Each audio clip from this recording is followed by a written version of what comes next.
Welcome to Insights into Success. We're with your host Paul Dodds. We hope to educate, inspire and motivate you to achieve your own personal success.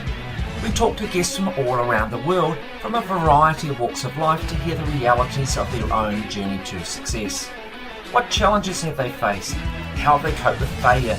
And what have been the keys or will be the keys to their own success?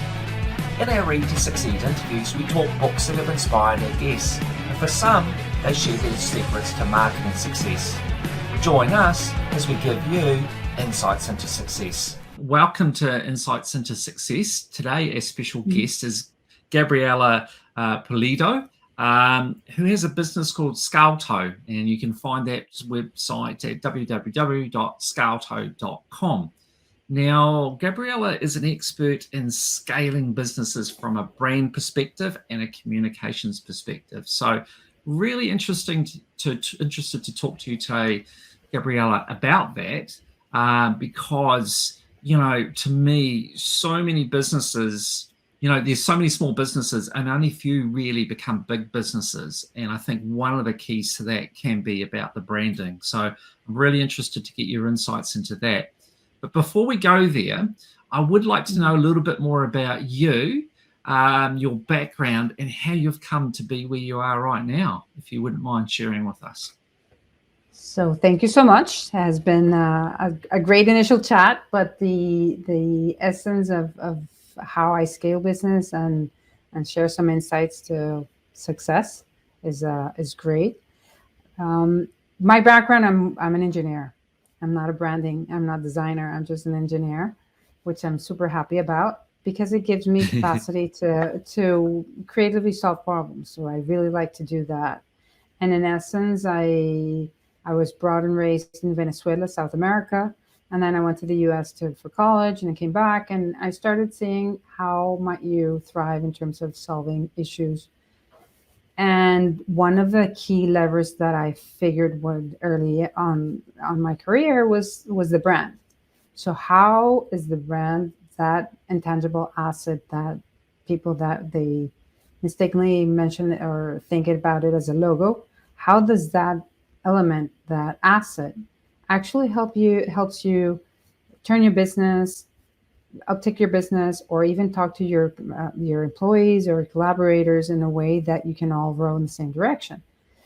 And that's when I thought, listen, it's beyond branding. So it's starting to figure out how that asset can actually enable that mobility, that momentum in a company, in endeavor, and so I mentor entrepreneurs. I do that, and so going through that angle is one thing. It's important, and the other thing is that nobody knows what you don't communicate. So if you're not communicating, nobody's going to know what you're doing. So get the story right and communicate it. So those are the things that I love to do.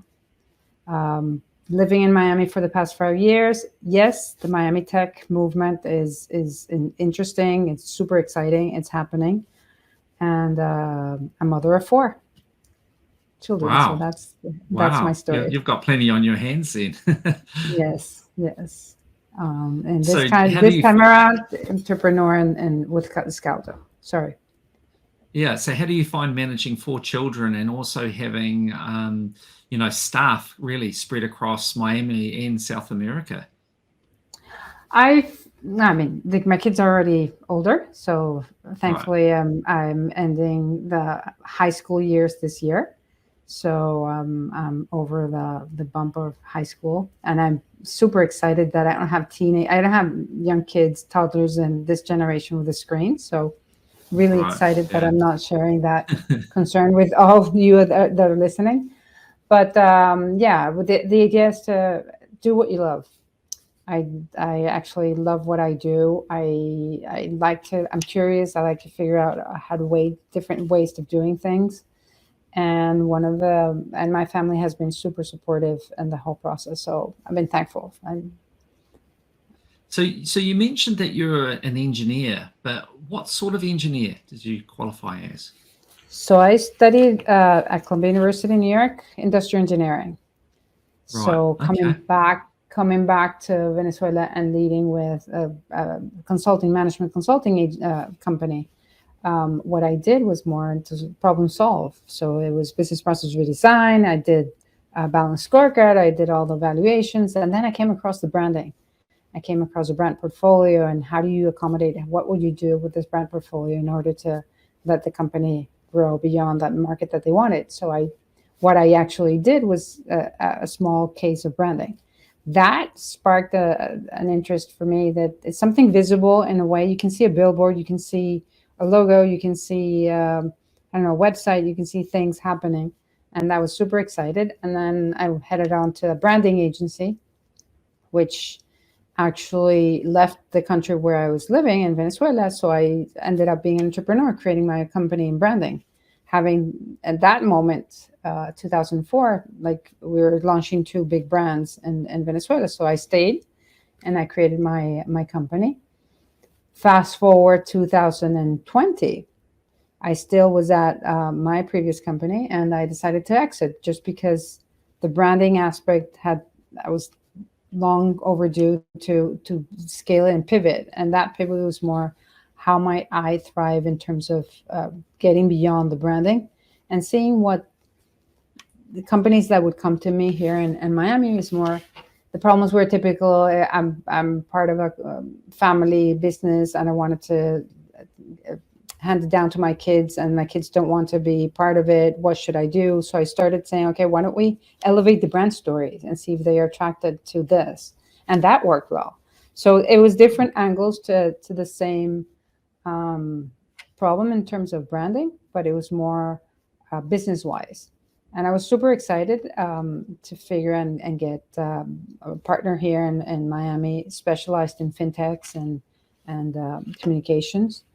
And she was all for, okay, Gabby, let's go and create this new type of product and service to the market, productize our offer in terms of having that scalable solutions or blueprint that would go forward and generate solutions for our clients. So you can see the engineering aspect. Yeah, absolutely. Absolutely. And it makes good sense. And isn't it funny though, how life takes turns, and you've kind of just, I guess, evolved into the role over time, and it's just kept mutating into different versions. But yeah, I can see that whole analytical side and the relevance to it and how you've ended up where you are. So interesting journey to get to where you are right now. Yes. Now, super excited. One of the things that you touched on before that I do want you to talk about a little bit more, and that is, and you made a great point, is you said about a brand is more than just a logo. Because so often small businesses, they think a brand is just a logo, and they can just go into Fiverr or something like that, and for $100 get a logo done. And I think they've got their brand done, and that's it. So can you just talk to me a bit more about what you see as what it means to have a brand? So you hit it right on in terms of the logo for $1 or the Luca or the 99 design, whatever it is that's out there. In my mind, the logo is what it actually connects emotionally with the consumer, with your target, with your audience, with your key ideal customer that you have, and it's in their minds, and you need to figure out a way to get and connect. How do you connect? You can connect visually, for certain. You can connect with your name. How do you present yourself? You can connect with your messages, with your core colors, with your experiences. We're talking about Coldplay experience in terms of their concert that they're doing, the tour. That's an amazing experience. That's an over experience that we say. So you have different variables, different levers that you can pull in terms of brand to activate that connection or that relationship with your consumer. So if you stand just only in terms of what structure, if it's a square, if it's a triangle, a circle, whatever it is, a color, or it's only one little aspect of the whole equation, right? And in my mind, we become, yes, there's all these AI-driven solutions, but we become more a curator if your strategy is right.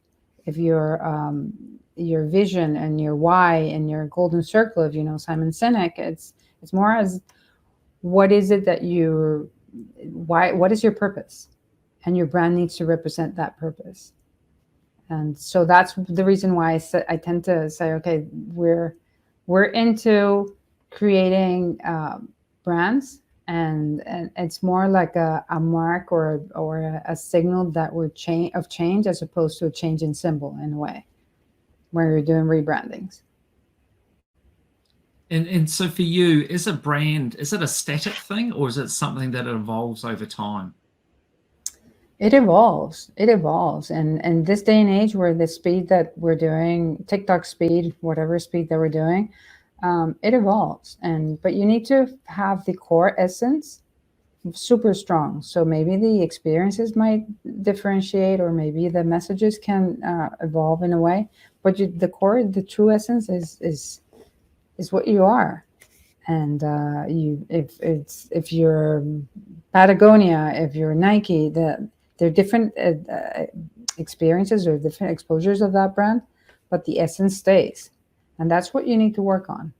And that it represents what you truly are. And something that it takes a lot of effort for my the way we go for entrepreneurs and going forward. Is like, what is it that you really want? What keeps you up at night? What is generating? So we go into the why. It's like, what is the job to be done here? And from then you generate the essence of your company. And then you go about designing. If you already have a brand, figure out the fit, if it's right fit or wrong fit from what you want to go. Yeah. And so, okay, so if you've got, say for instance, we've got a scenario where we've got two small businesses doing similar things in the early years of development, and one chooses not to develop a brand. They've got a name and maybe they've got a basic logo, but it's as far as it goes. Whereas you've got another business that really puts effort into developing their brand. How significant can that be to, this scenario, and to the success of a business, if they put effort into developing a brand versus another business that just exists and just does its thing? So there's plenty of studies in terms of brand valuations, and you can go different ratings, how much the Coca-Cola brand is worth, how much the Nike, how much this. And you can actually track the heavily branded firms versus the S&P 500, and you can see that the heavily branded firms have better performance than the S&P performance. You can track that. Right. But if you go to a supermarket and you see a brand you recognize and you see like a no name there, which one do you choose? You go with what you're familiar with, don't you? Okay. Yeah. Or you go and figure out this one. If you have two brands, one is a Me Too or copycat from the first one. The second one is a copycat of the first one. And you take the second one by mistake. You get to go home and figure out, this is not what I wanted. This is not what I wanted. It doesn't taste the same. So you're super upset with this new brand that is trying to be make believe that it's the other one. So you need to be very careful. So to answer your questions, you have two brands. If you have two companies, one not branded and the other one heavily branded, the one that marks the premium, the one that has the premium is the one heavily branded. So it's because you ease the pain points, or you ease the friction points, or the uncertainty in terms of the client. You're trying to figure that for the client doesn't want to be confused, it wants to trust. So that trust is enabled where the communications are consistent, where the brand is consistent, and it has a clear connection. So your business is called Scalto. So I take it from, in reading some information, I take it from that you really see that brand is a key ingredient, not the only ingredient, but a key ingredient in scaling a business, making it bigger than what it is. Can you tell us a bit more about that? Yeah, so we have a program. Our program is more based on defining the scaling mindset, and that we review what's the value, the value proposition, what is the essence of the company and what are the growth options that they have. So that's the first pillar that we usually take in. It's more on the strategy side, on thinking, what are your options? Thinking, provoking, lateral thinking, more ways of collaborating in terms of opening up. Because like we were talking at the beginning, COVID hit some new strings. What are the options? What are the opportunities there? So we do that on the first pillar, and that takes some effort, and that actually defines where you're heading. And the first time. So now you know where you're heading, where you want to head. The second thing is, okay, what is my brand story? What's my narrative? And from that narrative, you define what are the key people that we need to talk to, and what messages, what attributes, what stories that should we tell, that wow statement. And then you figure out, okay, is that story, is the brand, the name, the logo, the identity, the website, everything that you have in terms of your experience, is it consistent? And then from then you say, okay, now you have that essence. Okay, why don't you start figuring out what's your customer journey? So we do the strategy, then the narrative, and then we do the experience. So from where you're heading, you say, okay, what is the journey that the customer drives through? And what are the pain points? What are the frictions? What are the no-nos? What are the things that we should be taking care of? And that way we design the experience just so that it enables that strategy that we designed in the first place.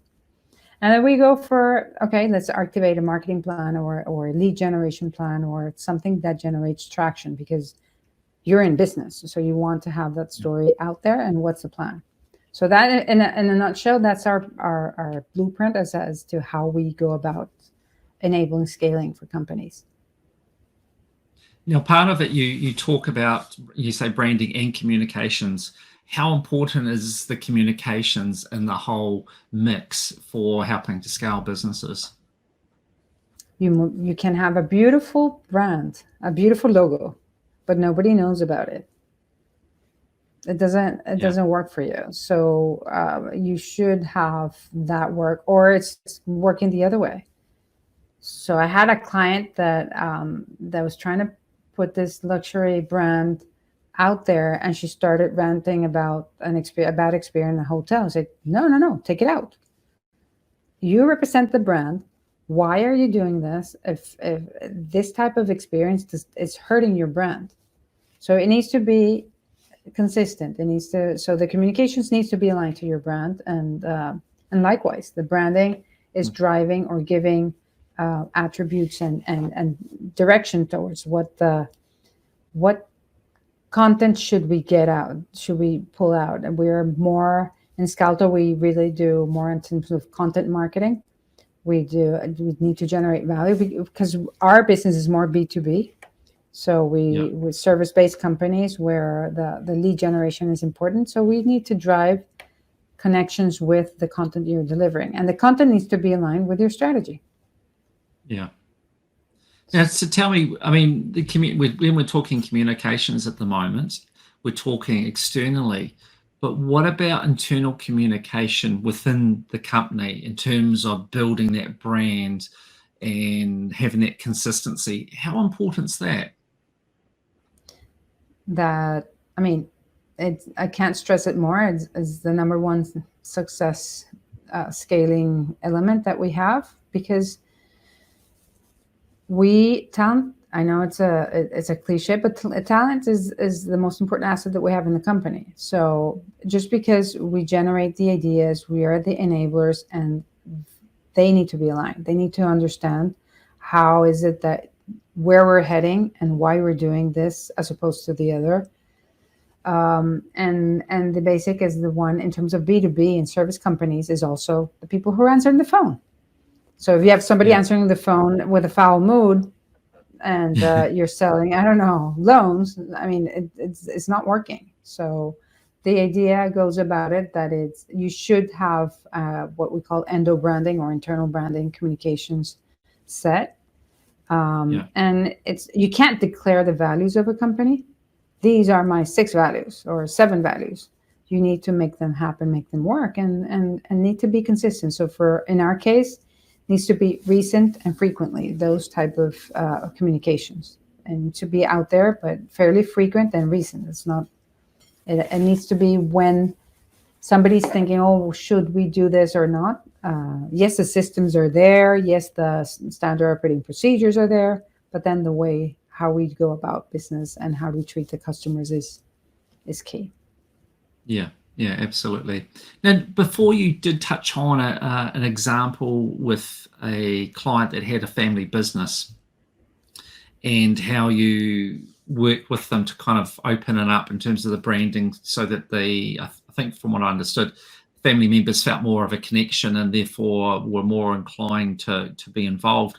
Can you tell me a bit more about that? I'm just interested to hear a little bit about, example of some of the stuff that you've done. Yeah, well, that's one example where as soon as I arrived here in Florida, just there's a second generation, third generation, there's migrants and from different countries around the South America or in the Caribbean. And this person came to me and was like, I have a problem that my kids don't want to take care of my business and I want to retire. It's like, what's going on? Instead of the job to be done was not handling the business to the son, it was more the job to be done. It's like, why don't we discover what the company's about and what the opportunities, and get them excited about the opportunities and get that working. And then we get the brand working for them, and they feel proud that they would drive with their caps on saying that they belong to this company. It's like, and actually work well. So the idea of coming for not rescuing, but opening up some type of interest, and that they're not interested, they want to commit to the success of a family business was great. In other cases, they don't want to be involved just because they want to be musicians, whatever it is that they wanted. The other son didn't want to have anything to do with the business, which was fine. But then also, it can also attract other type of talent. Once you have that streamlined and you have it clear and you have well thought out, and in terms of putting out there in LinkedIn or in Facebook business, whatever it is that your channels are, once they know there's a structure and it's a serious and it takes into account the core aspects of the business, it's easier to attract the right talent. Yeah, no, absolutely. So with small businesses, that come to you and they're like, okay, we've done all right. We're just a small business. We'd love to grow, and they don't really have a brand. Are they the sort of clients that you work with from time to time, where you go, okay, right, well, we've got a core or something here, but they haven't really worked on their brand, so let's build that brand, and therefrom from that's the foundations for scaling their business? Do you get involved in that sort of opportunities? Absolutely. It's funny, Paul, because we've been working with a renewables company. They were early stage. We developed the brand, we developed the narrative, the whole storyline, the whole thought leadership, the brand and everything. And they went and they wanted to create this carbon capturing initiative, and they wanted to pursue that. So there was a brand that they wanted to pursue something in addition to that complements their own purpose. But it was, so we went to say, okay, how aligned is it with the core brand, with the master brand, and how might we generate this concept that goes beyond in Europe? This was for a Europe case. And we created the whole narrative, the whole essence, and the mindset and the whole strategy, and we created the brand in sync with the master brand. So it was not created from the onset. It was something that we decided that it was better off taking into account as a separate route, and we did the whole thing. And then in terms of that, what sort of impact can that have on a business when you go to that level and do that sort of development of their brand? What sort of impact? In this case, they're bidding for a grant. So I think the brand is going to be a key thing because it represents what they want it to go forward. What does it represent? It represents increase in fundraising. It has represented in opening markets. So I do have clients that are coming from Latin America or Europe into the US. Yeah. And so the entry, how that entry is successful.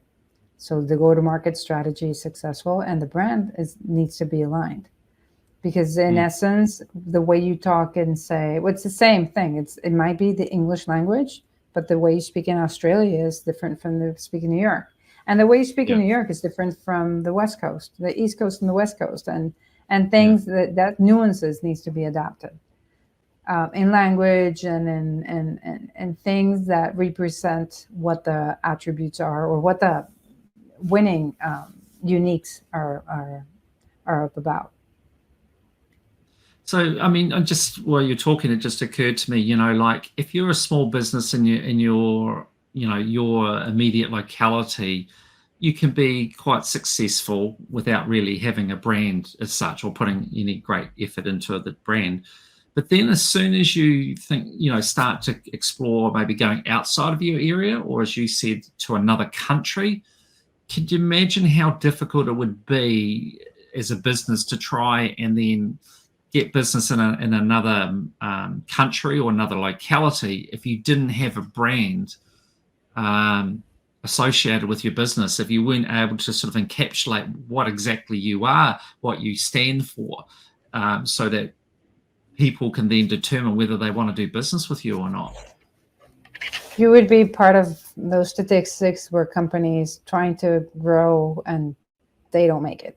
That's the essence. But I would like to challenge what you said at the beginning from the side. The side is like, I do think is that companies can and should have this in mind from the onset. Not it's just when they're deciding to pivot to a different country or a different location, different market, or a different segment, whatever. It should have that type of development at the beginning, just because it frees up so much effort, energy at the down the road.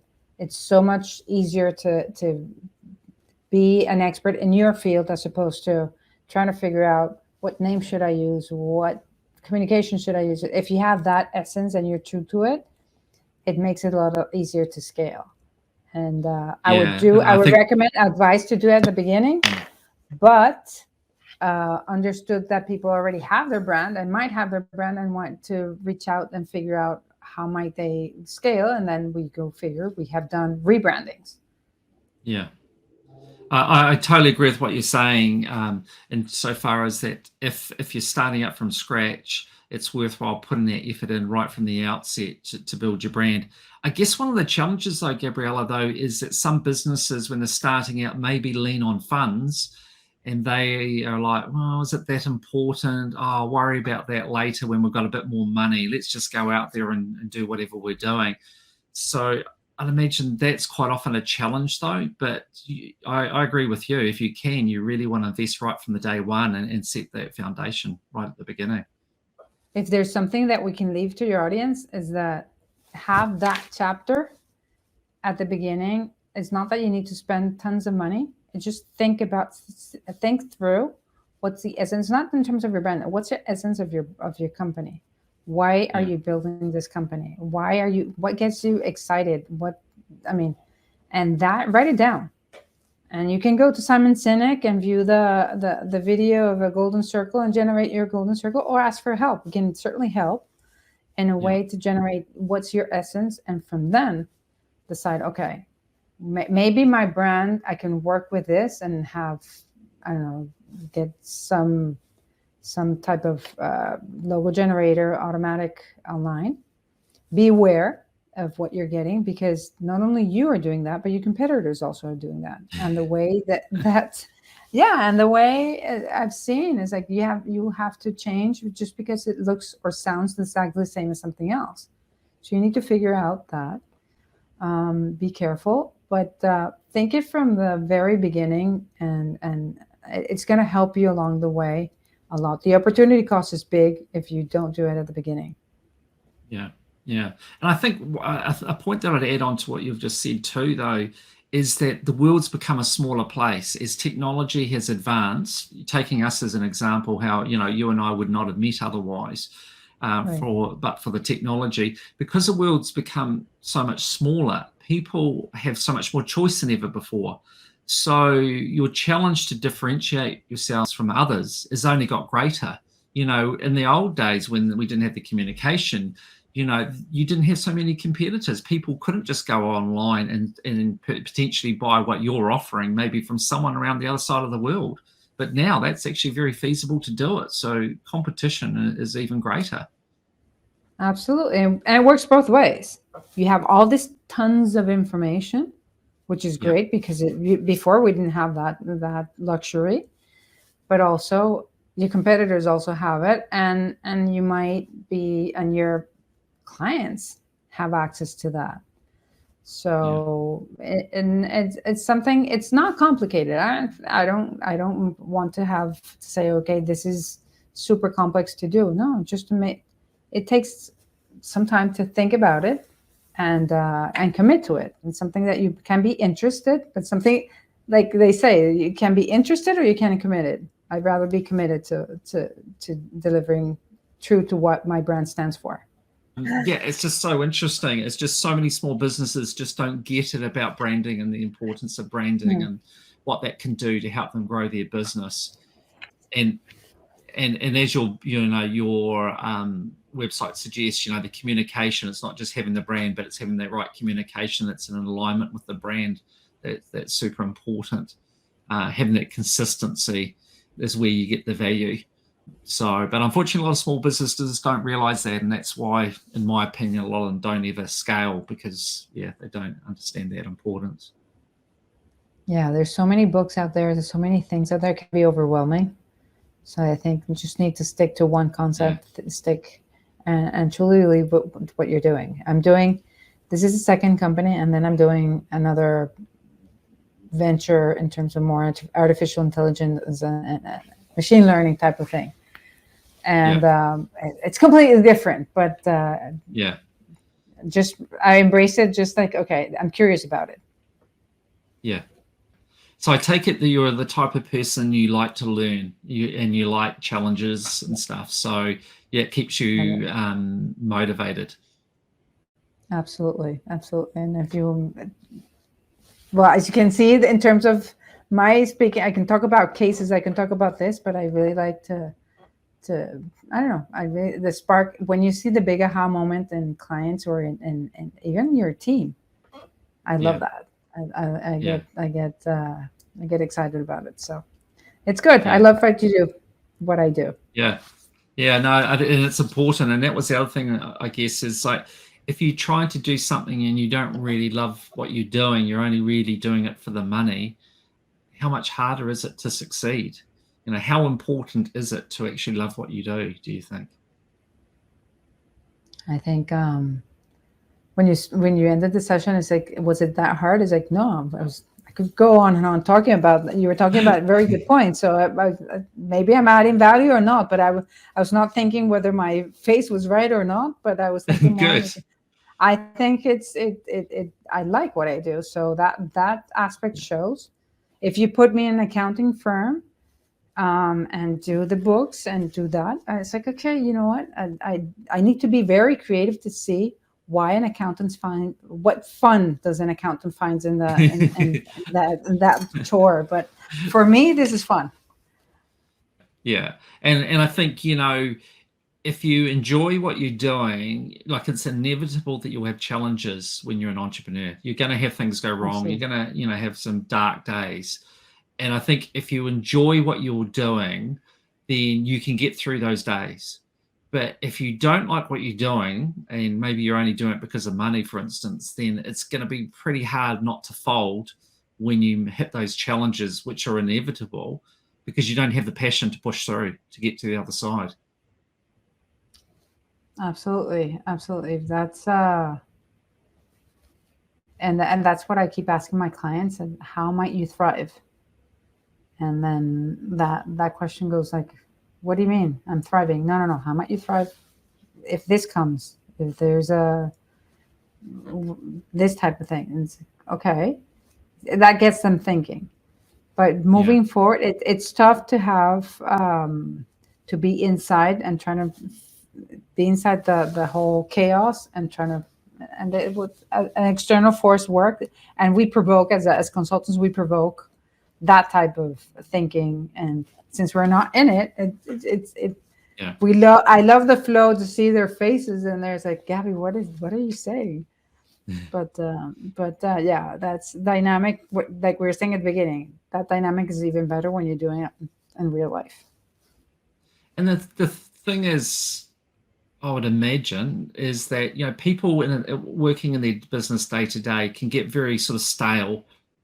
And if you come in and you start working with them on the brand, then there's a potential to really reinvigorate them and get them excited again, and I guess remind them about what they're all about, and maybe open up some avenues that they hadn't even thought about. And if you're able to do that, then like you said, that'll be really exciting, just to see the light bulb moment when they realize, I've been stuck doing all this, and Gabriella's just come in and pointed out to me, you know, how much I'm missing out on and what we could do here, and how that could really invigorate what we're doing. Mm-hmm. And that is a clever point when you go into a session and you have like 3 concepts, and one is like the typical one is like, okay, it might be out there, but one is completely radical in terms of change. And you see the client say, I want this one. I want the extreme. It's like, why? The question is why? Because when you go into visuals, you go into music, you're going to whatever is experienced, you go into that. And it generates that dynamic that says it can actually synthesize what he's experiencing and that essence. So I tend to do that extreme. I tend to provoke. Right. And get them unstuck in terms of their thought process. That's what I do. Yeah, no, that makes sense. Have you got any sort of, I guess, parting tips in that you'd like to share with our audience in terms of, from your expertise on communication and branding, to help them on their journey to success? So what we spoke about, I think it's relevant. If we want to highlight what's not communicated, it's not known. Stick to your purpose and truly love what you do, and try to build from that. Being an entrepreneur myself, this is the second company I create. I love the experience. Yes, it's hard to be an entrepreneur, but in terms of success and scaling, I think if you have this right, and of course the systems, the data, and the financials, and what you have, and the aspects of what do you stand for and what do you communicate, that's very important to go. And there's help out there. There's people that can help. There's people, insights that very well be part of a mentor group, be part of a collaborative mastermind group that can actually help you out. It's also very good. And you have this type of podcasts and content that's very valuable to go forward. All right. Well, thank you very much, Gabriella. So, as I said earlier, you can find Gabriella at www.scalto.com. I'm sure Gabriella would be more than happy to have. I think you organise video interviews, don't you? If people want to talk something through, I think they can come on and book a meeting with you, and then work through from there. So, thank you so much, Gabriella. It's been an absolute pleasure to talk to you all the way in Miami. And thank you for sharing some great content. So I appreciate your time. Thank you, Paul. Thank you so much. And looking forward to connecting again.